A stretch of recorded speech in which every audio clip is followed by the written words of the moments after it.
Now to our breaking news story this evening, our exclusive news. A federal government Senate committee will now is set to investigate Daniel Andrews' decision to dump the Commonwealth Games. The committee was instigated by Bridget McKenzie nearly 3 months ago when the National Senate Leader realised there was some inactivity by the Andrews government in the planning process of the Games. She got wind of it early. Let's bring in right now for tonight's panel National Senate Leader Bridget McKenzie and Sky News business editor Ross Greenwood. Bridget, I think it's amazing because the Commonwealth Games Organising Committee had no idea that there were problems until just hours before Daniel Andrews announced it. But you realised there was such an issue that you moved to set up a committee about 3 months ago.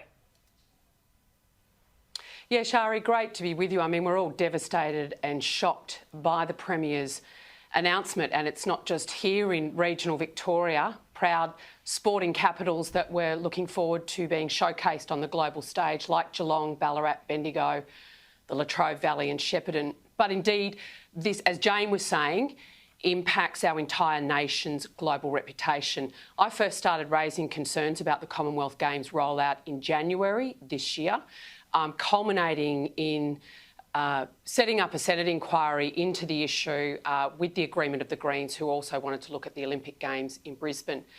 And I'd been hearing for a long time from local councils, from national sporting groups and international stakeholders through my previous role as Sports Minister, that there were concerns that the state government was dragging its heel on the normal things you need to see as you roll out a global event of this scale. Consultation with local communities, engagement with national sporting bodies to understand the technical requirements for the builds in these communities so that the event facilities actually were fit for purpose.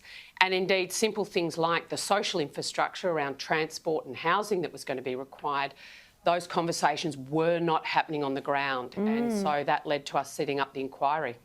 And I'm going to come back to that inquiry in a second, but let's bring in Ross Greenwood now. Ross, from a business perspective, I mean, the underlying reason here that Daniel Andrews is being forced to dump the Games is because we are seeing a state in a serious debt crisis. $171 billion of debt by 2027 is the forecast. It could be worse than that. How dire is the set of economic figures, is the budget in Victoria? Well, to give you some sort of comparison, it's actually in the WA budget of all places this year. It shows that Victoria's debt will peak at around 200% of its total economy, and that will be by that 2027 mark you have. The next worst, if you like, in Australia is New South Wales at around 125% by that same time. And you go to, say, Western Australia, it's 30 or 40% because of the iron ore sort of riches there. But the point about this is that, you know, Victoria is going to have to dump other infrastructure projects because it is cash strapped. It's really important that people recognise that as a result of the lockdowns, because now they're increasing payroll tax, a range of measures have been taken in Victoria to try and fill this hole, this debt hole that's created. And really the blowouts and the costs of the Commonwealth Games really meant, from Daniel Andrews' point of view, after being politically advantageous pre the election, right now he's got not much choice to dump some of these projects. Now, so Bridget McKenzie, you've got this Senate inquiry set up. Initially, you thought there were delays. We now know the Games are completely cancelled. That's come as a shock to everyone, but not to you. Who would you like to see give evidence at the inquiry?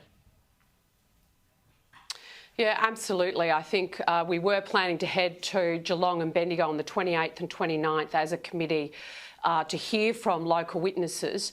Now, I think, to Ross's point, you can't have budget after budget as a state government saying you're going to actually deliver on a Games and somebody somewhere didn't know that the numbers didn't stack up. And I think you've even seen the Commonwealth Games Association come out and question the $7 billion figure touted by our Premier. So there are some serious questions to ask about who knew what when, what was the level of scope, what was the detail that was provided to the Victorian Treasury and the Treasurer. So I think EY did the first scoping analysis, putting the cost at around $2.6 billion. I want to understand how they based those numbers to give that advice to the Victorian government. Obviously, something has gone awry. The Premier's been very shady about the details between that figure and his decision to cancel the Games. I want to understand the modelling that has brought him to a figure that even the Comm Games cannot understand how he's blown it out to the level it has. Yeah, so Daniel Andrews is going to come under significant... Sharri, I did want to say... Please. Sorry, the committee did ask the Victorian government to make a submission as part of our normal inquiries. Yes. They refused at the time, and now it becomes very, very clear why they refused the Senate committee to come forth and explain why they wanted to put on the Comm Games, because the fact was they never had any plans to do it at all.